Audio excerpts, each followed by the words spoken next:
Episode की शुरुआत आस्था अपनी आई को कॉल करती है और कहती है, आई, आज मेरे लिए बहुत बड़ा दिन है। आज मैं आपका हाथ पकड़कर वापस लौटूंगी। अगर मेरे कदम डगमगाए तो प्लीज आप मुझे संभाल लेना। यह कहकर आस्था रोने लगती है। श्लोक वहां आता है और आस्था को देखता ही रह जाता है। आस्था कहती है, मैं आज आपको देर नहीं करवाऊंगी, मैं तैयार हूँ, चलिए। श्लोक जवाब देता है, नहीं, नीचे सब लोग इंतजार कर रहे हैं। आस्था रुक कर कहती है, मैं आपसे कुछ कहना चाहती हूँ। अगर मेरी वजह से आपको हर्ट हुआ हो तो प्लीज मुझे माफ कर दीजिए। बस कुछ ही घंटों की बात है, फिर आपको मुझे नहीं झेलना पड़ेगा। वृद्ध और काका की बातचीत। उधर वृद्ध और उसके काका बातें कर रहे होते हैं। काका कहते हैं, यह घर में क्या हो रहा है? लग रहा है किसी की नजर लग गई है। हमारे परिवार को कुछ भी अच्छा नहीं हो रहा है। वृद्ध कहता है, जब श्लोक और आस्था की शादी हुई थी तो मुझे लगा था कि सब कुछ ठीक हो जाएगा, लेकिन अब डाइवोर्स हो रहा है। अब पता नहीं कोर्ट में क्या होगा। निरंजन भी उनकी बातें सुन लेता है। आस्था की बाबा से माफी। आस्था अपने बाबा के पास आती है और माफी मांगती है। बाबा, मुझे पता है कि अदिति गलत थी, लेकिन मैंने जो तरीके अपनाए वे भी गलत थे। इस बात से आपको बहुत दुख हुआ, लेकिन मैं अदिति की सच्चाई सबके सामने लाकर रहूंगी। निरंजन कहते हैं, हमें पुरानी गलतियों को भुलाकर लाइफ में आगे बढ़ना चाहिए। मैं चाहता हूं कि तुम जो भी फैसला लो उसमें अपने परिवार को ध्यान में रखकर ही फैसला लेना। कोर्ट में सुनवाई। सभी लोग कोर्ट पहुंच जाते हैं। अंदर जज, आस्था, श्लोक और उनके वकील मौजूद होते हैं।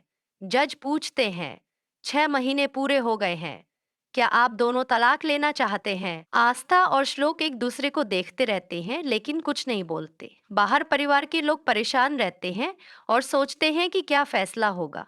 कुछ देर बाद आस्था और श्लोक बाहर आते हैं। सब पूछते हैं, क्या हुआ? आस्था कहती है, मैं ये तलाक नहीं ले सकती क्योंकि मैं श्लोक से बहुत प्यार करती हूँ। श्लोक से जब पूछा जाता है तो वह कहता है, मुझे भी ये तलाक नहीं चाहिए। निरंजन, अंजलि और वृद्ध ये सुनकर खुश हो जाते हैं। लेकिन आस्था की आई परेशान हो जाती है और उसे साइड में ले जाती है। आस्था की आई की चिंता। आस्था की आई उसे समझाने की कोशिश करती है, आस्था, तूने यह क्या किया? आस्था जवाब देती है, इस बार मैंने दिल से फैसला लिया है क्योंकि मैंने श्लोक की आंखों में अपने लिए प्यार देखा है। आई, आप परेशान मत हो, मैं वहां बहुत खुश रहूंगी। परिवार की प्रतिक्रिया। निरंजन अंजलि को इशारा करते हैं कि आस्था को बुला कर लाओ। अंजलि आस्था से कहती है, आस्था प्लीज चलो, देर हो रही है। सभी लोग घर के लिए निकल जाते हैं। अवधूत कालिंदी को समझाता है, तू परेशान मत हो, हमारी बच्ची बड़ी हो चुकी है, वह अपने ससुराल गई है तो क्या हुआ? वो बहुत बहादुर है और उसने जो फैसला लिया है वह सही है।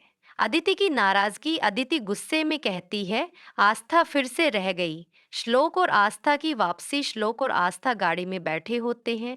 आस्था श्लोक की तरफ देख रही होती है लेकिन श्लोक कुछ नहीं बोलता। दोनों चुपचाप सफर तय करते हैं।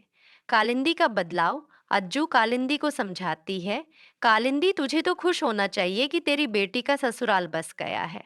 कालिंदी कहती है, आप सही कह रही हैं, मुझे अपनी बेटी का सपोर्ट करना चाहिए। मैं उन लोगों के पास जाऊंगी और कहूंगी कि मेरी भी सहमति है। घर में आस्था की स्थिति। घर पहुंचकर आस्था अंजलि से बात करने की कोशिश करती है लेकिन अंजलि कोई जवाब नहीं देती।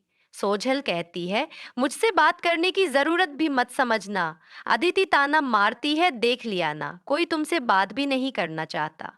आस्था दृढ़ता से कहती है, कोई बात करना चाहे या ना चाहे मुझे फर्क नहीं पड़ता, लेकिन मैं इस घर को अपना परिवार समझती हूँ और उनकी हिफाजत करना मेरा कर्तव्य है। अदिति का भंडाफोड़। आस्था आगे कहती है, मैंने तुम्हारी सारी बातें सुन ली थी। तुम श्लोक से प्यार नहीं करना चाहती बल्कि उसे तिल तिल मारना चाहती हो, लेकिन मैं ऐसा होने नहीं दूंगी। अदिति गुस्से में कहती है, तुमने अच्छा नहीं किया दोबारा इस घर में आकर। वृद्ध का हस्तक्षेप। सोजल अपनी आई से कहती है, आस्था फिर से रह गई। ये माँ बेटी तो तलाक लेने पर अड़ी थी, लेकिन आज फिर से रह गई। वृद्ध वहां आकर फोन काट देता है और कहता है, आस्था ने बहुत सही फैसला लिया है। उसने इस घर की इज्जत बचा ली है और एक तुम हो, उसकी तारीफ करने के बजाय उसकी बुराई कर रही हो।